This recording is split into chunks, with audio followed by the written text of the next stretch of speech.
Effect of slip on rotor parameters in three-phase induction motor. Slip is defined as the ratio of slip speed to that of synchronous speed.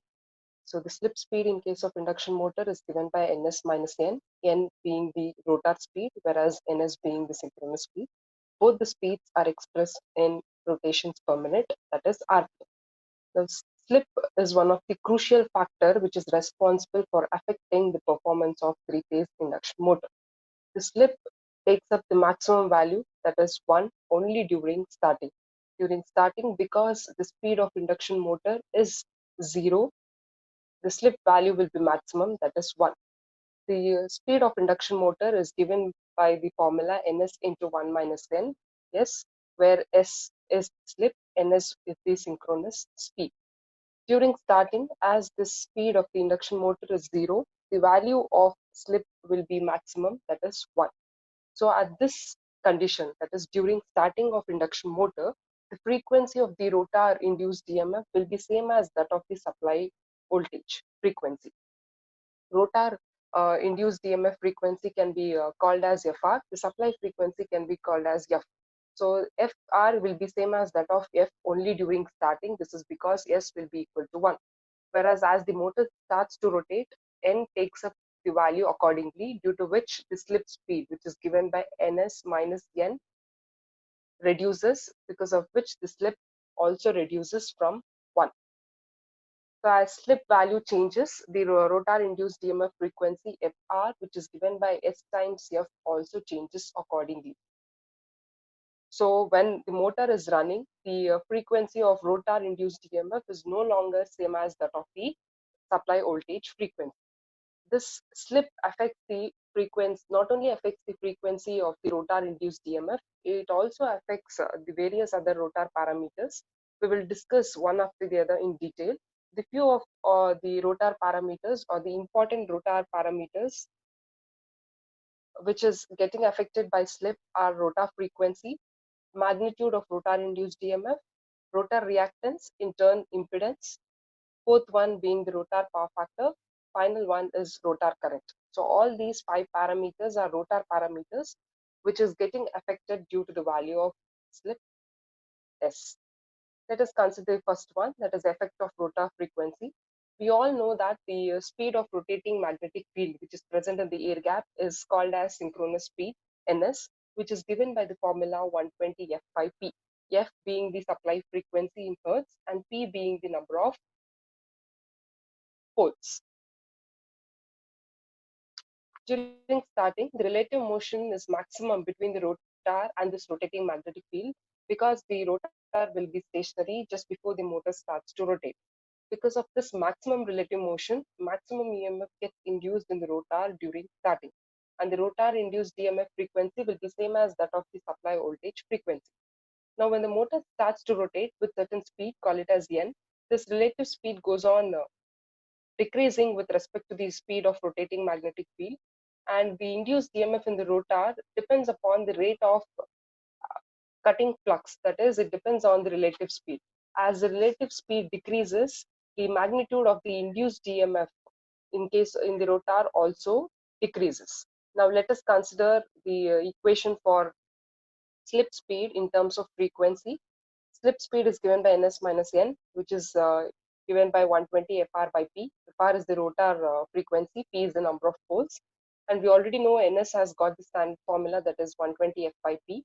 Let us consider the ratio of these two equations according to our convenience, that is ns minus n by ns. Substituting the RHS of both the equations, 120 by p term gets cancelled in both numerator and denominator, giving us fr by f. So that is ns minus n by ns is equal to fr by f, whereas this ratio of slip speed to that of synchronous speed is called as slip. So slip value can also be calculated by taking the ratio of rotor frequency to that of supply frequency. Or in other terms, the rotor induced EMF frequency will be slip times that of the supply frequency.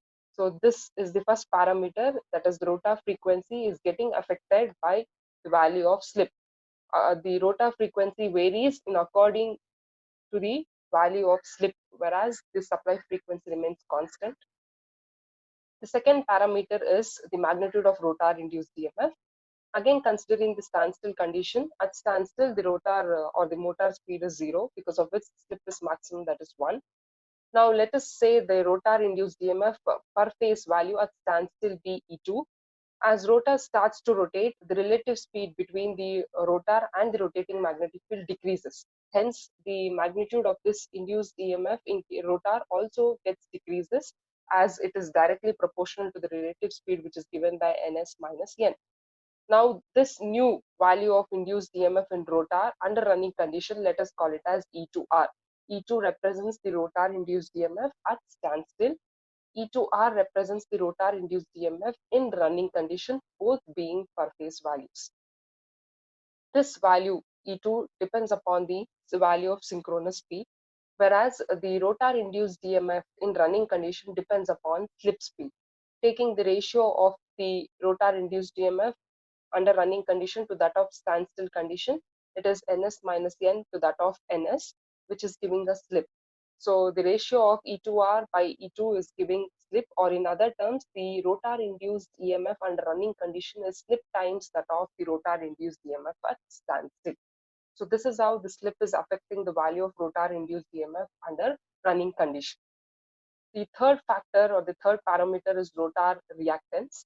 Here, when we take reactance, because the reactance is getting affected, in turn, impedance is also getting affected. But impedance comprises of both resistance and reactance.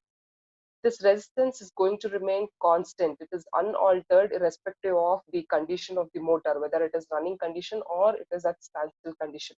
What changes is only reactance, because of which the final value of impedance is also changing. Let us say X2 is the rotor reactance at standstill, R2 is the rotor resistance, whether at standstill or running condition, and let the rotor inductance be L2. Now, any winding we take, it will be behaving as an inductor. So the inductance of the rotor winding, we will take it as L2, all being the phase parameters. Let the supply free voltage frequency be F in hertz and Fr be the rotor frequency in hertz. We all know that at standstill S value is equal to 1. Therefore, this rotor frequency will be equal to supply frequency. Now, X is nothing but the reactance, which can be related to inductance using this formula. X is given by 2 pi f L. When I take X2, it is with respect to rotor. So it is given by the rotor frequency and the inductance referred to rotor. So 2 pi Fr into L2. Whereas under the starting condition, as S is equal to 1, this Fr is same as F, substituting for Fr as F here, we get 2 pi F L2. So this X2 is nothing but the reactance at starting. Under running condition, as the value of slip changes, the frequency also changes accordingly.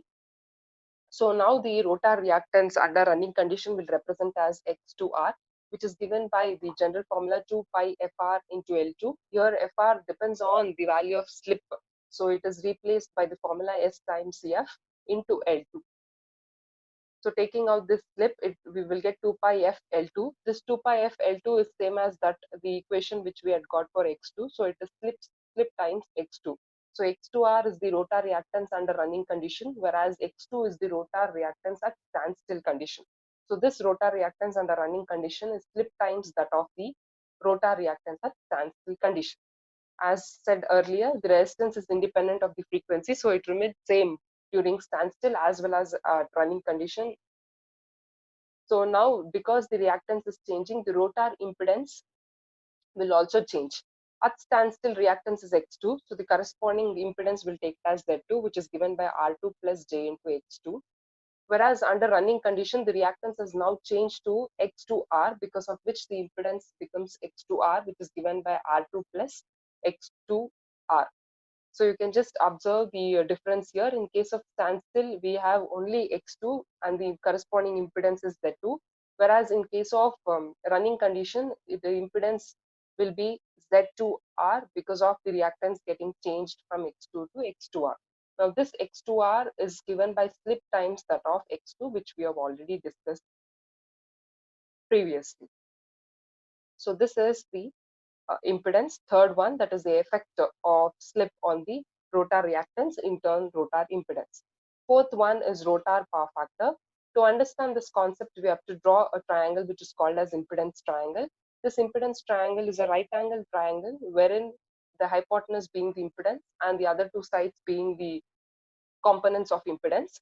So this is the impedance triangle with respect to rotor, the base being R2, this is the reactance, and the hypotenuse giving us the impedance X2 at standstill, and the angle between this impedance and the resistance is taken as phi 2.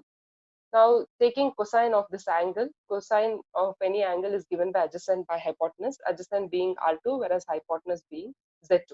So at standstill, cos phi 2 is R2 by Z2. R2 by Z2 can be replaced as R2 plus JX2, that is in terms of resistance and reactance.